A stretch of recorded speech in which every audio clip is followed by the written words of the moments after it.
Bon ben voilà, on est arrivé au 0%. Donc, alors tiens, petite chose rigolote qu'on va regarder, c'est au niveau de l'affichage des kilomètres. Qu'est-ce que ça dit?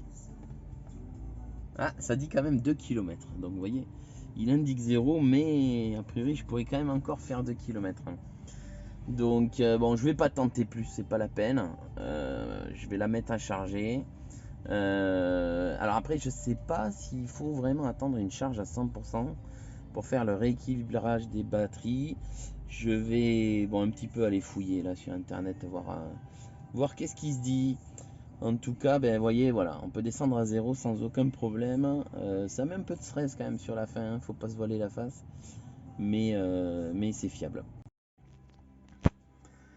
Alors, un autre petit point intéressant, c'est, comme vous pouvez le voir, une charge à 32 ampères. Ben, combien de temps il faut pour charger une longue range à 100%? De 0 à 100%, et ben, il faut 10h30. Voilà, ça fait à peu près 5 minutes qu'elle charge là, et elle m'a rapidement mis à 1%. Et voilà, moi je suis donc avec une charge 32 ampères, 7 kg. Et voilà, donc vous voyez, ça veut dire qu'en une nuit, vous arrivez avec 30% de batterie. Si vous voulez, vous pourrez repartir le lendemain en voyage où vous voulez. Votre voiture, elle sera rechargée. Voilà, donc sur une standard plus, ben, c'est encore plus rapide quoi. La batterie, elle fait que 50 kg. Donc du coup, voilà, si vous avez une 32 ampères à la maison, ben, je veux dire, il n'y a aucun souci quoi. Aucun souci.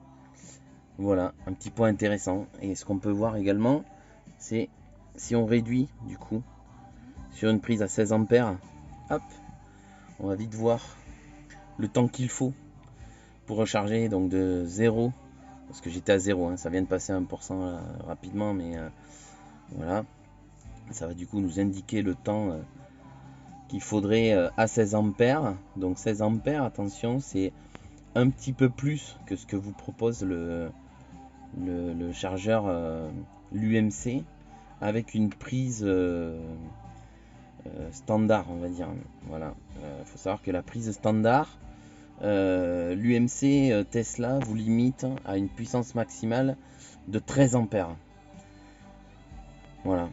Donc là, bah, voilà, rien de choquant. Ben, on va multiplier tout simplement le temps par 2. Donc ça veut dire que ben, si je voulais faire un plein de 0 à 100% sur une longue range, vous voyez, il faut 20 heures, 21 heures quoi, presque. Voilà, il faut 21 heures.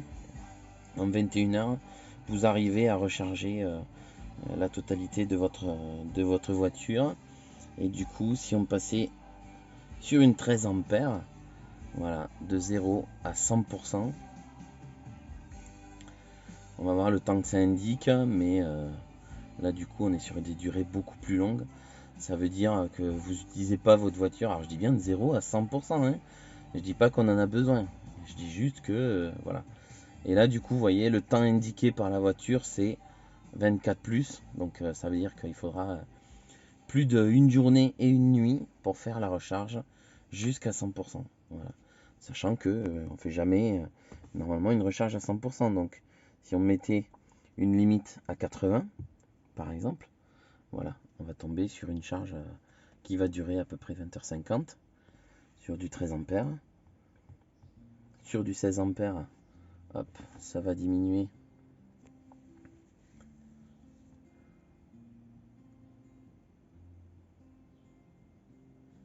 C'est très précis, hein, le temps de calcul de la Tesla Model 3. C'est vraiment, je veux dire, Tesla a vraiment étudié le truc. Par rapport à d'autres véhicules, vous avez voilà, les informations très précisément dans votre voiture. Et ça c'est un point vraiment qui est non négligeable. Il faut savoir que votre application Tesla sur votre smartphone vous indique la même chose.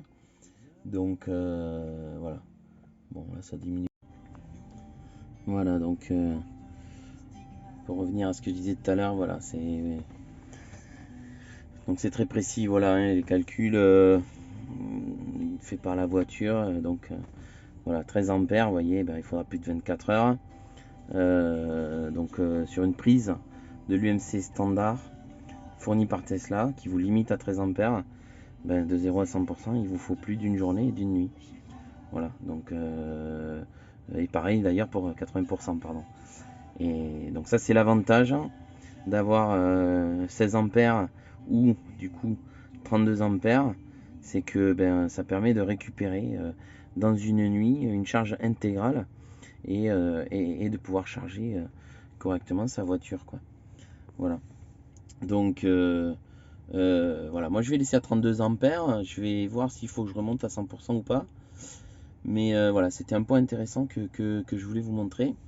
Je vais vous montrer un autre point. Alors là, du coup, je suis pas en train de l'utiliser, mais qui me sert beaucoup. C'est la charge planifiée. Je sais pas si vous le voyez ici. Donc en fait, on peut faire un départ planifié de notre charge pour dire voilà, je veux démarrer à telle heure, à telle heure. Mais en fait, il y a d'autres paramètres ici qui sont très importants, qui sont la gestion des heures pleines et des heures creuses. Et en fait, ils vous demandent quand c'est que vous voulez gérer les heures creuses. Alors moi, il se trouve que j'ai mes heures creuses qui démarrent très tard dans la nuit et qui se terminent à 7h51, un chiffre un petit peu bizarre. Mais du coup, j'ai configuré au niveau de mon paramètre heure creuse ici 7h45. Ce qui me permet d'être dans un système où si je clique sur le bouton planifier ici, voilà, j'appuie sur planifier, en fait ma recharge se planifie pour se terminer à 7h45 et charger un maximum en heure creuse. Alors bon, là c'est un peu le défaut, c'est que moi ça m'intéresse pas parce que je voudrais recharger complètement, donc je vais remettre en route la charge. Mais voilà, il faut savoir que c'est très très utile, ça permet vraiment d'utiliser la charge de la voiture que en heure creuse. Il manquerait juste une petite chose, j'en avais parlé dans une autre vidéo où l'application que j'ai sur la montre me permet de voir ça, mais c'est de savoir à quelle heure va démarrer la charge pour arriver à charger ce que je veux, parce que du coup ça permettrait de savoir si je démarre dans les heures creuses ou si je démarre dans les heures pleines. Voilà, c'est le seul défaut qu'on pourrait reprocher là, je trouve, au système de charge explicatif de Tesla, c'est que voilà, on n'a pas dans la planification l'heure à laquelle va démarrer la charge. Ça permettrait de régler son curseur en se disant bon, bah, de toute façon demain j'ai pas besoin de beaucoup rouler, donc je vais charger à, je sais pas moi, 60% parce que je veux juste charger en heure creuse, quoi. Voilà, donc ça c'est un petit truc, c'est grisé, c'est juste en dessous là, vous voyez, passer à la charge planifiée. Voilà, c'est un petit bouton, il faut cliquer et voilà.